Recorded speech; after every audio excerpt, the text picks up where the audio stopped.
I'm so grateful for you guys being a part of Gravetop Church today. We are going through a series about what's my calling.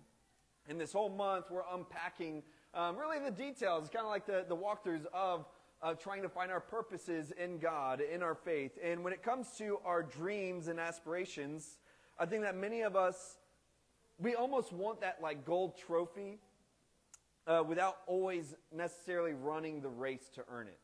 You know, we have this innate desire to be at the top, or this innate desire that we deserve that first place, regardless of whether or not we put the practice in. It's kind of like you ever, go to and you see an action movie, and maybe afterwards you feel like you are the action star. Like if anyone tried that on you, you know what I'm talking about?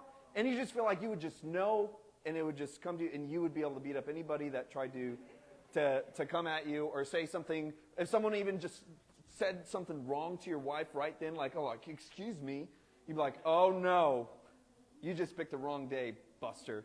You'd be, I'm saying it in a polite way since we're in church.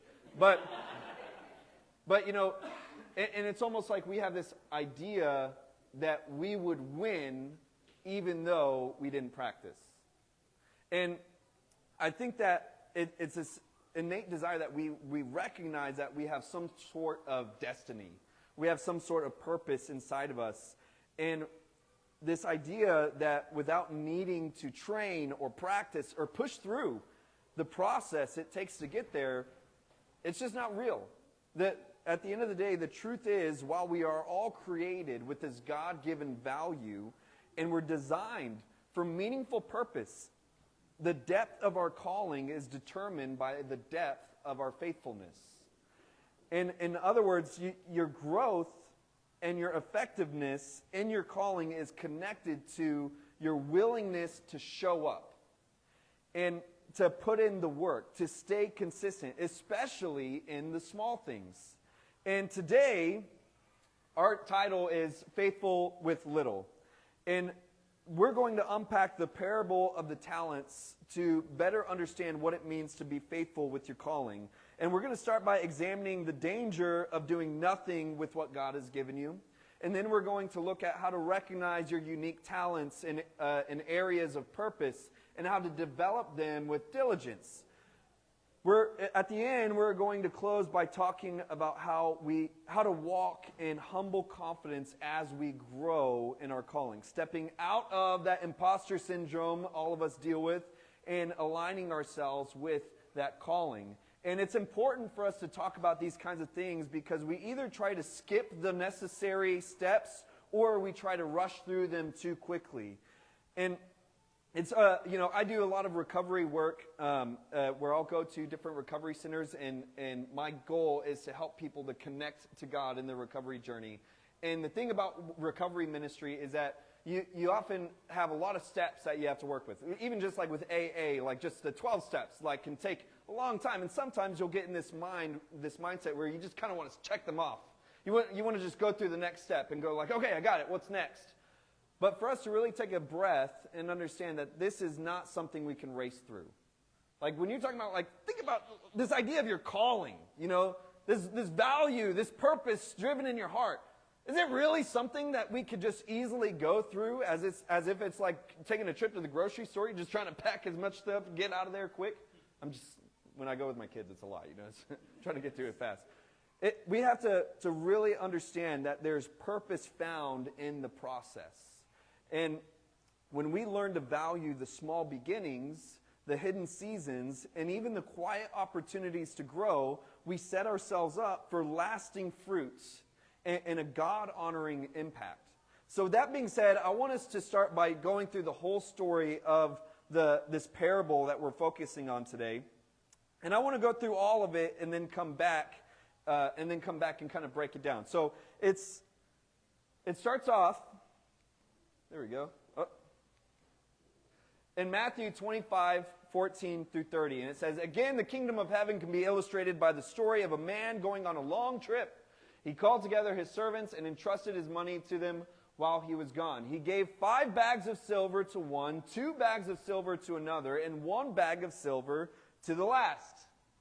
dividing it in proportion to their abilities. He then left on his trip, and the servant who had received the 5 bags of silver began to invest the money and earn 5 more. The servant with 2 bags of silver also went to work and earned 2 more. But the servant who received the 1 bag of silver dug a hole in the ground and hid the master's money. After a long time, their master returned from the trip and called them to give an account on how they had used his money. The servant to whom he had entrusted the 5 bags of silver came forward with 5 more and said, Master, you gave me 5 bags of silver to invest, and I have earned 5 more. The master was full of praise. Well done, my good and faithful servant. You have been faithful in handling this small amount. So now I will give you many more responsibilities. Let's celebrate together. The servant who had received the 2 bags of silver came forward and said, Master, you gave me 2 bags of silver to invest, and I have earned 2 more. The master said, Well done, my good and faithful servant. You have been faithful in handling this small amount, so now I will give you many more responsibilities. Let's celebrate together.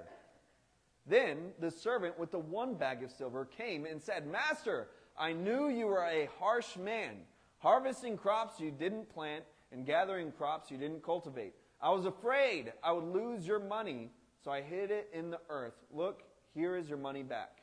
But the master replied, You wicked and lazy servant, if you knew I harvested crops I didn't plant and gathered crops I didn't cultivate, why didn't you just deposit my money in the bank? At least I could have gotten some interest on it. Then he ordered, Take the money from this servant and give it to the one with the 10 bags of silver. To those who use well what they are given, even more will be given, and they will have an abundance. But from those who do nothing, even what little they have will be taken away. Now throw this useless servant into the outer darkness, where there will be weeping and gnashing of teeth. All right, so that's a great message to start our Sunday with. I like how it ends there, where there will be weeping and gnashing of teeth. Like, okay. You ever wonder, what is that? Gnashing of teeth? And I guess it's just you're going through it. So let's start off by talking about the elephant in the room. I want us to talk about the servants who hid his talents in the earth. And when it says talents of silver, that's just a measurement of silver. It's just ironic that it's, the same word talents that we would attribute today as being like talented or like our gifts.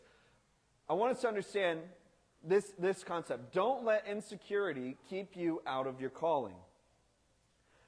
I think that at first glance, it seems possible that the punishment of the servant who hid his talents can initially seem harsh. Don't you think?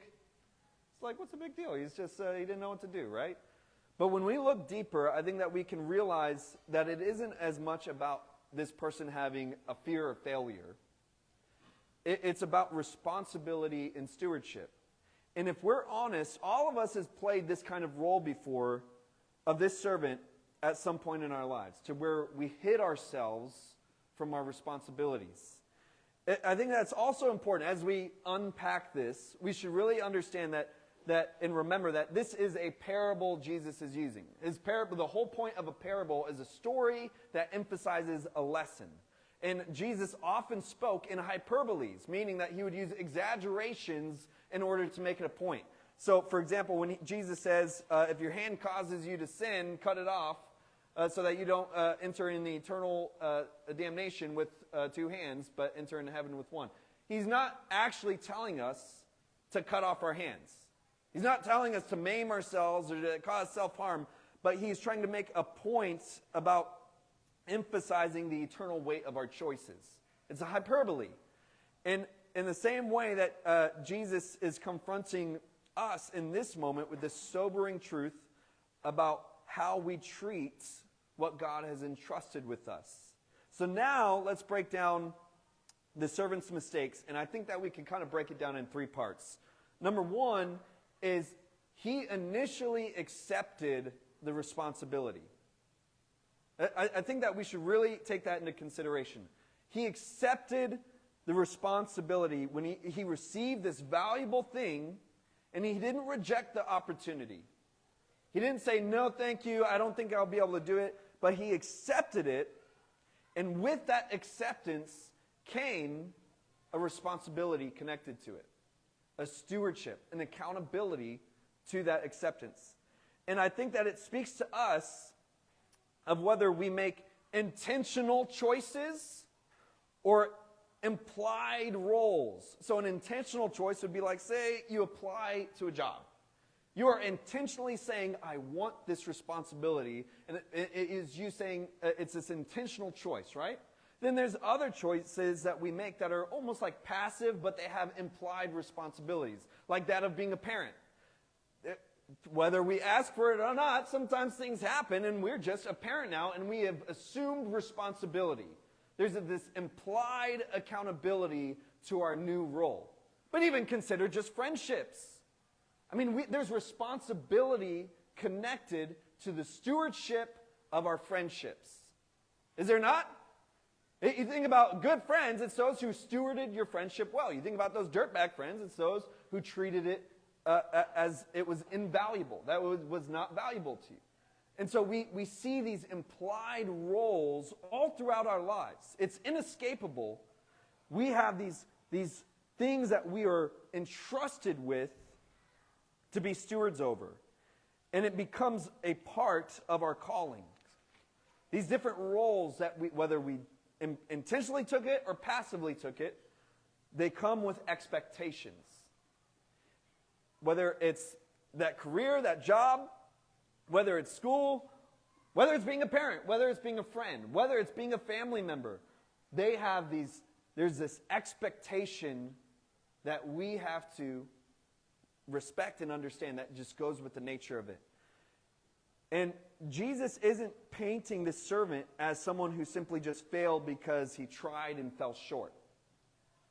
He's pointing out that they chose inaction. They ran from their responsibility, trying to escape it. But just like we learned last week, that there's certain things like Jonah that we can't run from.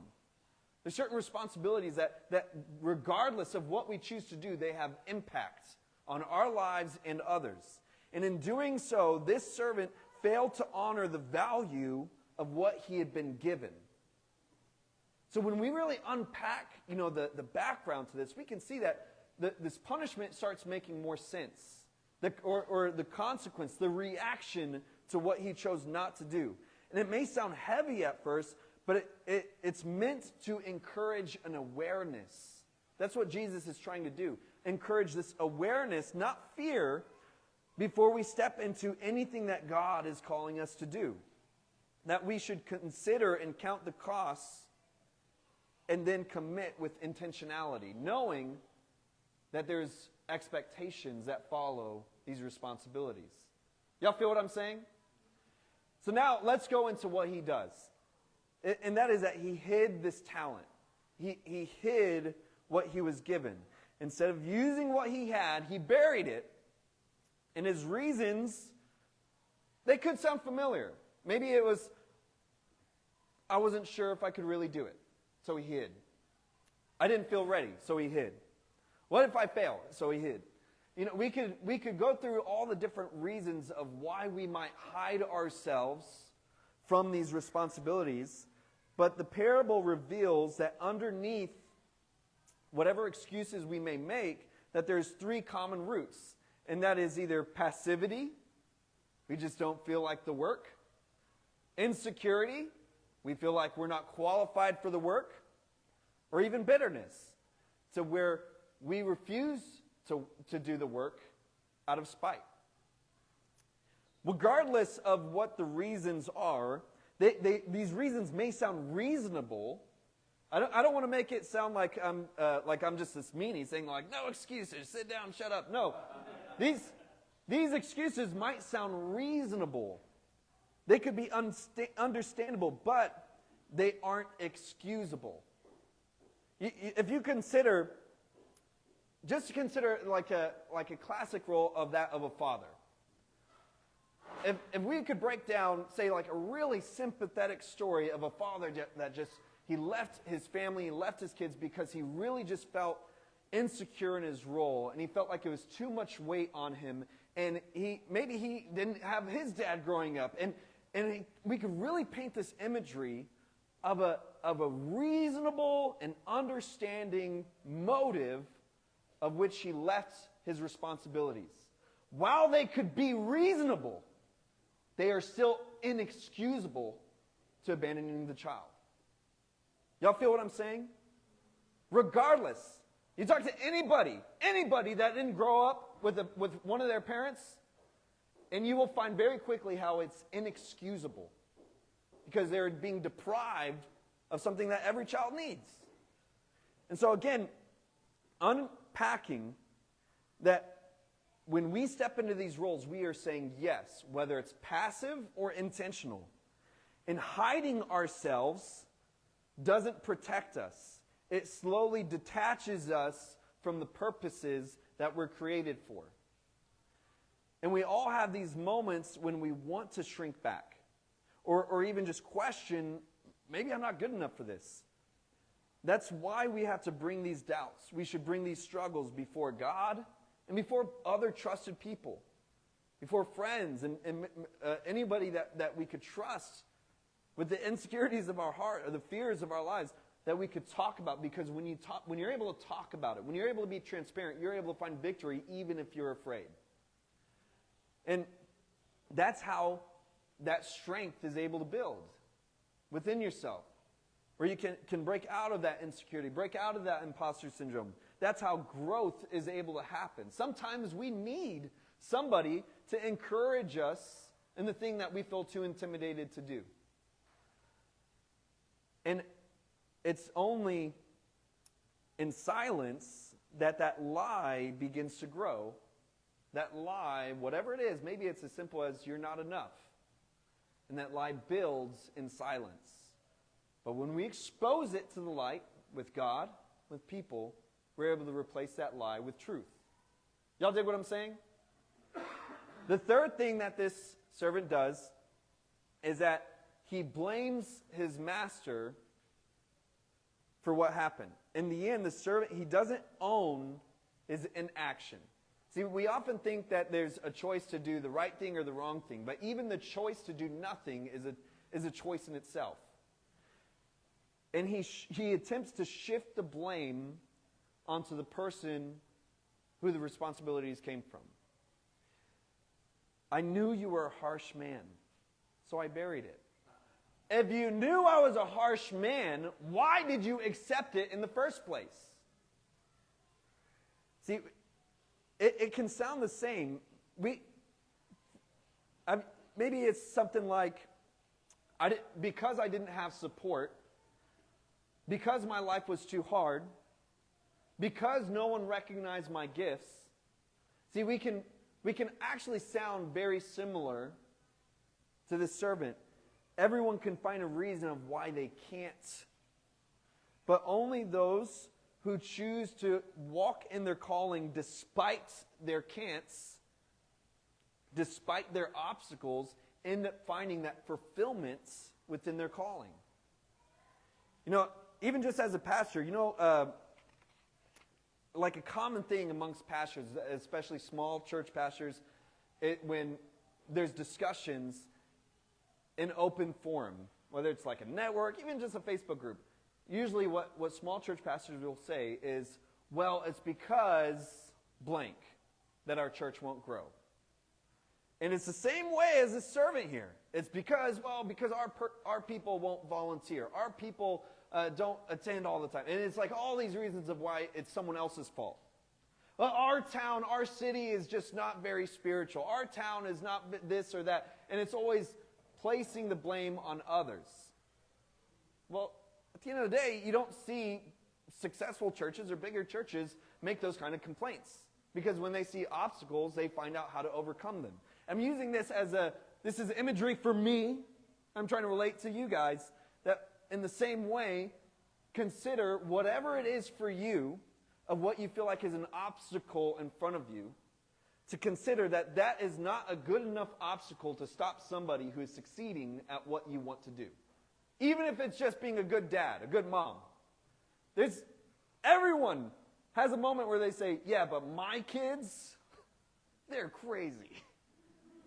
But my kids, yeah, I know that your kids are tough, but my kids, and And we feel like this is this obstacle of why it's hard for us as parents. But at the end of the day, nothing has to stop you from being that present parent that you want to be. Y'all dig what I'm saying? It doesn't matter our upbringing. It doesn't matter our experiences. It doesn't matter what we know, whether or not you want to be there for your kid. We could go down the line of all these different reasons and all these different examples, whether it's parents, whether it's being a pastor, whether it's being in your career, a student, whatever it is, of realizing that these obstacles in front of me do not determine whether I will succeed or fail. I think that we should just take a breath and look at one last part of this servant. Notice that how the master responds. And he says, you could have at least put it in the bank or something, and I would have gained some interest on it. What he's saying is that even the smallest effort, that is like the minimal thing that he could have done. Consider that he said, here's this money. I want you to invest in it. He accepts it and then buries it in the ground. He's like, dog, I could have done that. Why would I have given it to you if not to do something different than the very least? And then he says, you could have at least put it in the bank. Think about what effort does that take? Of taking this money and saying, I'm going to go put it in the bank and get some interest. The very minimal. But this master is implying, in this parable, of course, that even doing that, it would have been acceptable. At least do something, he's saying. And he would have been pleased. He might have been a little disappointed, I think, but he's giving this impression that he wouldn't have been so upset if he would have at least done the very minimum. For us to consider in our own lives that if we were to instead of thinking this grand plan, like I have to be the next billionaire, we need to kind of just allow ourselves that even the very minimal in our lives would be pleasing and acceptable. Even the smallest choices in our calling. I think about even when it comes to faith in Christianity, not being raised in church, I felt like when I first started going to church, I had this impression that the pastor was almost like the most spiritual person in the room, right? It's almost like this idea of the Pope, this very spiritual take. And then you all look at me well, I don't get that vibe at all. But it was this idea that only really spiritual people could do something from God. Only really spiritual people can do something that's meaningful in their faith. But then taking a step and realizing, similar to this story, that maybe it's not the idea of taking it to the bank, but it's even just me serving at church was this acceptable, pleasing thing to do in my faith. That it was this powerful, small step of just simply showing up to help serve. And like I've said before, I really think that I became a youth pastor years ago simply because I showed up long enough moving chairs. I felt like just moving chairs, showing up and serving the simplest way possible. It does not take much to move chairs, but that's all I did. And it was me putting my faith in the bank, and hopefully some interest comes from it. And to know that was still pleasing. And sometimes we think that God is just really pissed off at us unless we're this evangelist. To know that God is reasonable, understanding that even this idea of trying to serve our faith in the smallest capacity is pleasing to God. That there's nothing that we could do for God that he wouldn't be pleased with. Consider that idea. Now, with that being said, I want us to continue this story about stewardship. And I want us to look at the next person. And this point is the little I have. And this is the idea that everyone has something to offer. Everyone has something to offer. I want us to shift to the other servant in the story. The one that was given the 2 talents. And I want us to recognize something meaningful. This person, kind of the middle guy, he was given less, and he was still just as successful as the one who had more. He doubled his talents just as the one who had more doubled his talents. He was just as successful as the person who had more than him.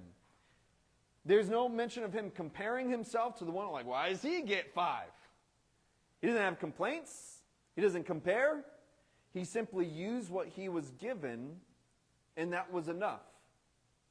And in the same way, I think that we should stop obsessing over what we lack and start embracing what we've been given, especially when it comes to our callings and our gifts and our opportunities. See, we're not called to steward what we don't have. We're called to steward what we do have. And for us to really take a breath and realize that we get sidetracked in our minds, in our hearts, searching for reasons of why our situation is unfair. And sometimes it is. No doubt about it. You know, life is full of these moments where we genuinely have it harder than someone else. You may very well have it harder. It is harder for you to do the same thing as somebody else that it was given to. Very true. But even in that reality, I want to ask you this simple question. And I want you to take it with grace. It is not to be mean. I want to just project this question. Say it's not even from me. Just say it's just a question that floated down from the sky. So what? So what? Can't you still try with what you do have? Aren't you still able to move forward? Can you still walk forward in your calling? Can you still pursue that passion in your heart? Can't you still make a difference, even now? At the level that you're currently at, whatever level that is, can't you still try? And with whatever it is that you're passionate about, for us to understand that I don't think God is necessarily waiting for us to get more. But perhaps He's watching to see what we will do with the little that we already have. Amen. I was kind of getting a little nervous with you. I was like, tough crowd. Golly. Perhaps He's watching to see what we do with the little we have. I want us to look at this passage in Romans chapter 12, verse 4 through 13. I think that it really well articulates that and reminds us that every single one of us has a role to play in the body of Christ. It says, just as our bodies have many parts and each part has a special function, so it is with Christ's body. We are many parts of one body and we all belong to each other. In His grace, God has given us different gifts for doing certain things well. So if God has given you the ability to prophesy, speak out with as much faith as God has given you. If your gift is serving others, serve them well. If you are a teacher, teach well. If your gift is to encourage others, be encouraging. If it is giving, give generously. If God has given you leadership ability, then take that responsibility seriously. And if you have a gift for showing kindness to others, do it gladly. Don't just pretend to love others, but really love them. Hate what is wrong, hold tightly to what is good, and love each other with genuine affection. Take delight in honoring each other. Never be lazy, but work hard and serve the Lord enthusiastically. Rejoice in the confident hope. Be patient in trouble and keep on praying. And when God's people are in need, be ready to help them and always be eager to practice hospitality. I wanted to share this passage for us to understand that whether your gift is prophesying, like talking about a spiritual thing, right? Like being this mouthpiece of God, or simply encouraging someone else. Does it take this like special talent to encourage somebody else? Have you ever been encouraged by somebody that doesn't know how to talk that good? Maybe. But this idea that whether it's prophesying, whether it's encouraging, whether it's serving, whether it's giving, whether it's teaching, it's just simply showing kindness. And this passage is saying is that all of it matters. All of it matters. It all counts. And sometimes that calling might look simple. Like offering hospitality. Does that really sound that spiritual? It's saying being nice. If all you got is being nice, then go crazy, kiddo. Like to consider that it doesn't necessarily sound like this profound awakening. But in the eyes of God, faithfulness, and even that small gift that you might have, that when we're faithful in the small things, it's what opens the door for greater things. You know, as a pastor, I've been in ministry now for 15 years. And I think about when I first gave my life to Christ, which was pretty much 15 years ago. It was like, just started serving right away. But I remember when I was young, brand new to faith as well as to church culture. And I had a lot of questions. I was very inexperienced. And I remember when I was in ministry school, and everybody already knew how to be in church, and I was just figuring things out. And I remember I wanted to minister. I didn't even know what that really meant. I didn't even, all these other kids or students knew Bible passages and stuff. And I was like, yeah, that's cool. And here they were talking about how they went to this Christian private school and that they were president of their class. And I was like, oh, really? I'm coming up on a year of not doing cocaine. This is, it's very different worlds, you know?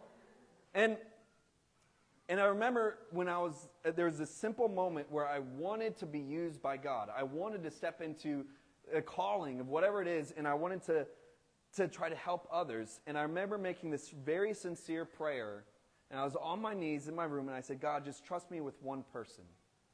Just trust me with one person. Let me disciple one person, and I promise I'll do my best.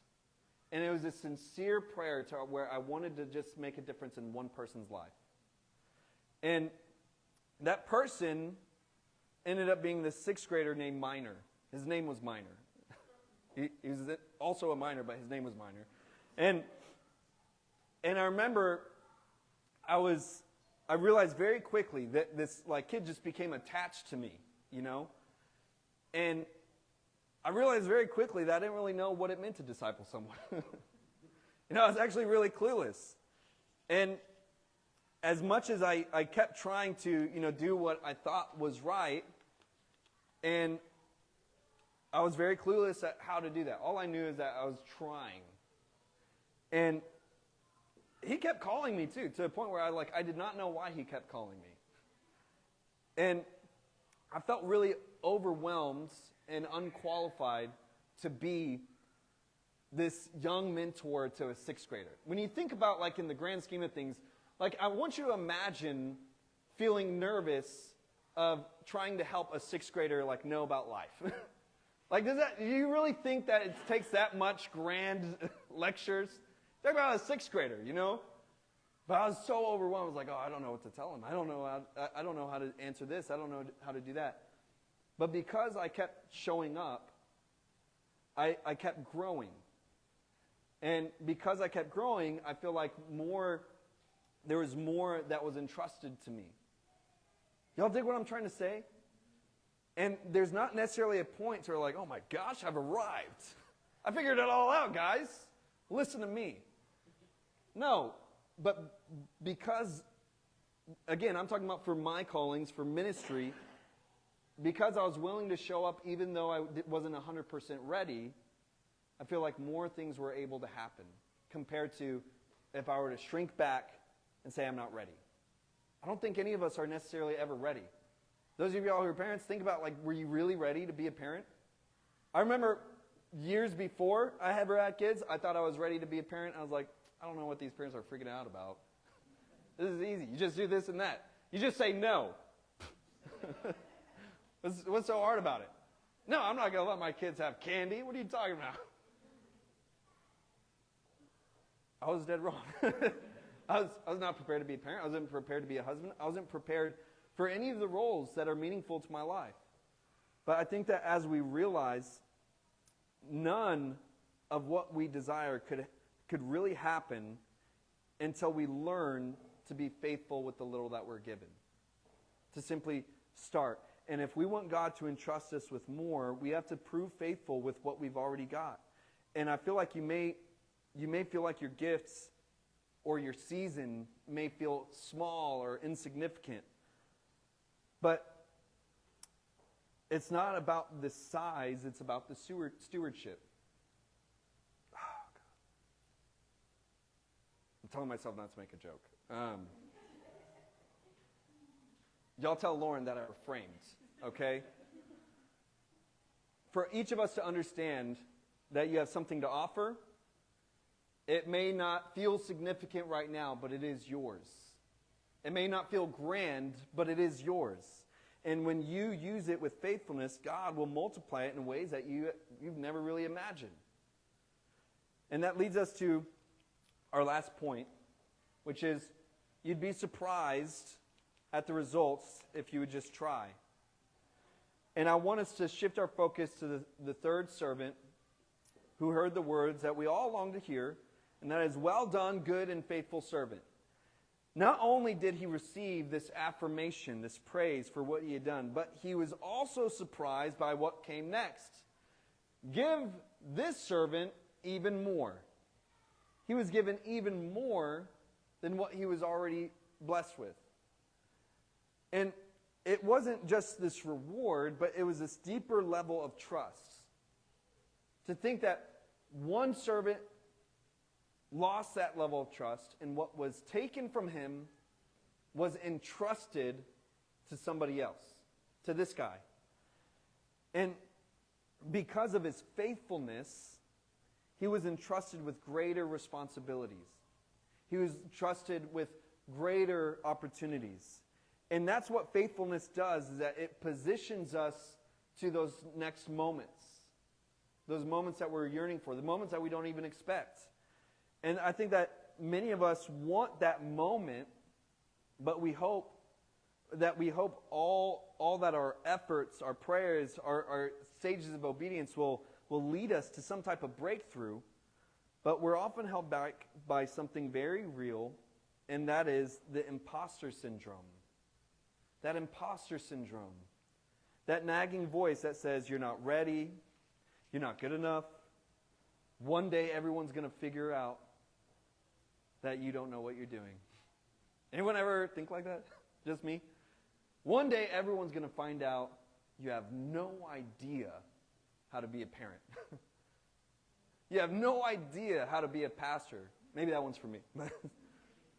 But for us to take this thought, no one really knows what they're doing. No one really knows. And the most dangerous people are those who think they know, right? That there's not the perfect parent. There's not the successful leader. There's not even the people who look like they have it all figured out. No one really knows exactly what they're doing. You know, this past week, my daughter, I always say that I don't want to call them out. One of my kids had a tooth that had been loose, but her big kid tooth, or adult tooth, was coming in slightly behind it to where it started coming out, but then it just stopped, and the other tooth is like already in. So I was like, that sucker needs to be pulled out. And this child was getting really anxious about it. You know, they're just kind of letting it settle there, like, no, because it hurts when I move it. And so they were even eating weird, you know, like it just needed to come out. And so I sat them down, and I was like, look, baby, I really think that this tooth needs to come out.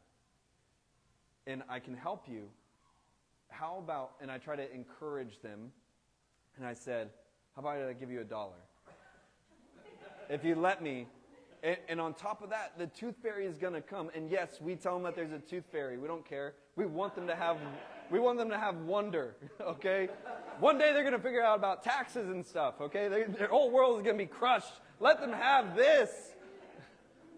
And so I said, I'll give you $1 right now if you let me help you, and you get, who knows what the tooth fairy is going to give you. And so initially, this child thinks about it, and let me tell you, I don't know what their calling is or anything, but listen to this. They said, how about $5? Deal. You got yourself a deal, kid. And I already positioned in my mind. I anticipated it. I was like, this is my breaking point. This is my no cap. So I end up tying some string around her tooth, some floss. And I was like, trying to make it fun. Like, you know what some kids do? They tie it to the door and they close it and it comes out.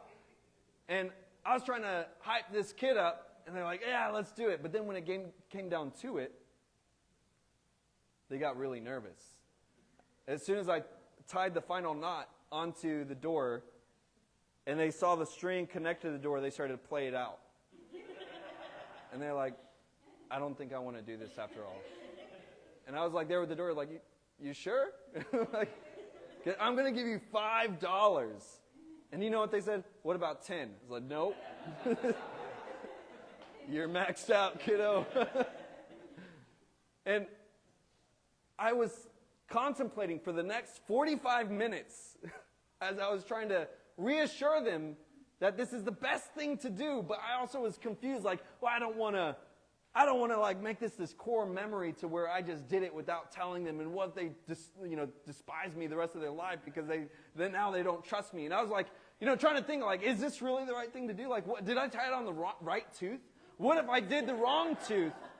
And I'm telling you, I was so insecure with this decision. And part of me felt like it was really what I needed to do. That I needed to just get that string and yank it out without question. And that she would thank me later. Or this child will thank me later. And even though deep down I knew it was the right thing to do, there's this giant voice saying, what if you're wrong? Y'all know what I'm talking about? And this is just pulling out a kid's tooth. Like, they do it in movies and stuff. It's like, it's so common. And with this most common situation, one of the most common parenting child situations, I was so full of doubt. Like, I seriously thought, what if I ruin her jaw? Like, what if it doesn't come out and her whole jaw breaks off? Like, I was genuinely concerned. And I've never doubted something more in my life. And I was so confused because at the end of the day, I didn't really know what I was doing. To end that story, I want you to know that I got it out. And it turns out I should have just pulled it out within the first 5 minutes. I should have just got that string and look! And she thanked me, and Lauren told me afterwards, my wife said, here you are. You discipline the kids and you're pulling their teeth out and they love you. I try to sit down and say it's okay, don't worry, and they love you more. I was like, sometimes kids just feel the energy, But I want us to understand that there's no secret formula. There's no flawless path. There's no magical amulet. There's no hidden potion that we could just drink and it'll make everything work. The only real trick is this. That sometimes you just have to try. And then you have to try again. And if it didn't work out, you just try one more time. See, there's going to be moments when we fail, and there will be seasons where you may feel lost, where you might even feel overwhelmed, and you have no idea what the next step should be. But if you keep showing up, if you stay faithful, just like the servants are that we talked about, you'll eventually hit that breakthrough. You'll see that wall eventually come down. And when it happens, you will be so surprised at the results you didn't expect. When I pulled that kid's tooth out, I thought she was going to be upset with me for at least half an hour. That she trusted me, she told me not to. I was really surprised when she was like, thank you, Daddy, so much. Like, literally, I've never felt more loved. The results were so much more wilder than my expectations. In the same way, you're going to look at these situations that you're going through and think, I can't believe this worked. I never thought it would work this well. And it won't be because you had it all figured out. It'll be because you kept putting your faith into action. And that's really what it is.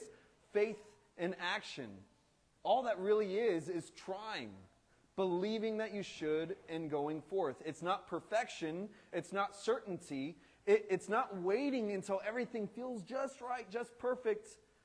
It's being humbly confident as even if you're unsure, even if you don't feel ready, and walking forward to know that God is still with you in the trying moments. He's still helping you even while you're trying. So don't wait till you feel like you're an expert. Don't disqualify yourself because you don't feel polished, because you don't feel perfect. But just simply start, just go, just try, especially with your faith. And like the servants in this parable, you may be surprised by what's waiting on the other side of your faithfulness, of your obedience. I want us to close, and I want you to really reflect on what this story is saying.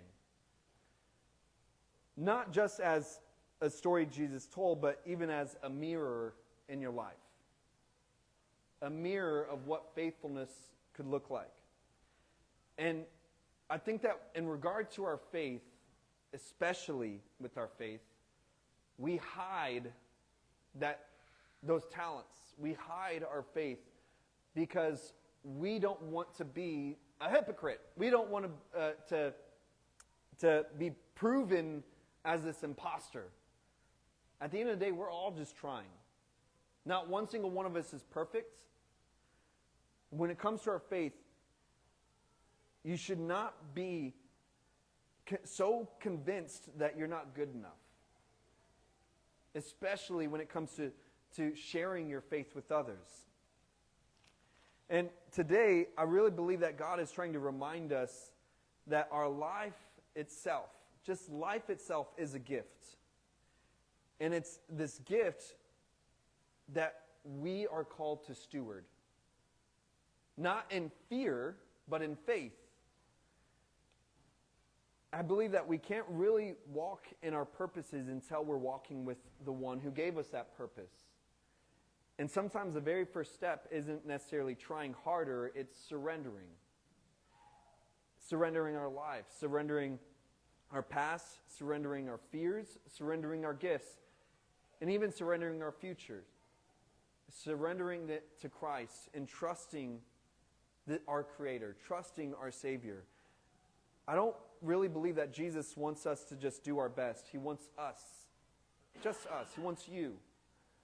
And He already has paid the price to bring us into this right standing with God. And so if you're here today, and maybe you've never made an official decision to put your trust in Christ, but you feel this calling, this nudge in your heart, and maybe you've been putting it off because you've been thinking that you need to have it all figured out first. That you need to become a better Christian. That you need to be better before you can start walking with God. That's simply not the case. Just as we are, we're able to come to Christ. And He walks with us on the journey. So if you're here and that's you, or maybe you made a decision like this a long time ago, but maybe it felt like the wrong time. Maybe it felt forced. Maybe you didn't really understand what you're doing. Whatever the case may be, if you made that decision before, you want to reaffirm that decision today. I want us to all bow our heads and close our eyes in this moment of reverence and privacy for one another. And in this same attitude, if you're here and you want to make that decision to put your trust in Jesus, with every head bowed and eye closed, I want you to raise your hand. I see your hands. So right there to yourself, I want you to have your own conversation with Him.